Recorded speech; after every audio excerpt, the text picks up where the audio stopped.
$5 trillion.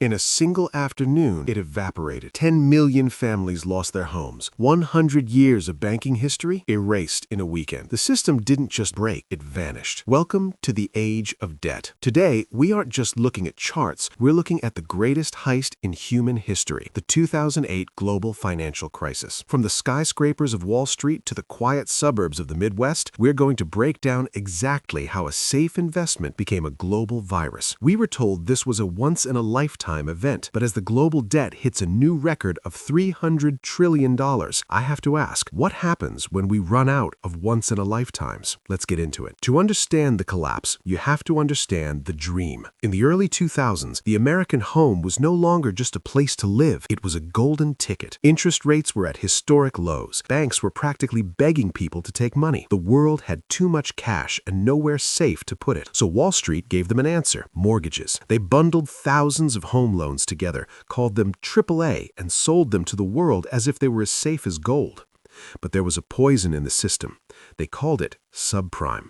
Banks began lending to people who couldn't pay back. No jobs, no assets, no problem. As long as house prices kept going up, the lie stayed alive. But in 2006, the music stopped. Prices fell, homeowners defaulted, and those AAA bundles, they weren't gold, they were toxic waste. September 15th, 2008, the day the world's ATM ran dry. When Lehman Brothers, a bank that had survived the Civil War and the Great Depression, declared bankruptcy, the global trust died. Banks stopped lending to each other, not because they didn't have money, but because they didn't know who was next to die.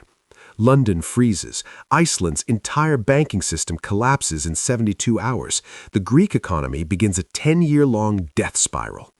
The logic was simple. They were too big to fail. If the banks died, the world's food supply, its electricity, and its medicine would stop moving within weeks. So the people who caused the fire were given the water to put it out. $700 billion in taxpayer money. This is where the emotional balance breaks. The math saved the system, but it destroyed the social contract. For the banks, it was a liquidity crisis. For the families on the ground, it was the end of their lives as they knew them. We are still living in 2008. The populism of the 2010s, the distrust in institutions, the birth of Bitcoin, the rise of radical politics, it all traces back to that one weekend in September. We fixed the banks, but we never fixed the rot that made them fail. The global debt is now $300 trillion, higher than it was in 2008. The bundles are different, the names have changed, but the gravity remains. We were told 2008 was a once-in-a-lifetime event, a glitch in the matrix that we patched with trillions of dollars we didn't have. But as the numbers climb and the cracks reappear in the modern market, what happens when we run out of once-in-a-lifetimes?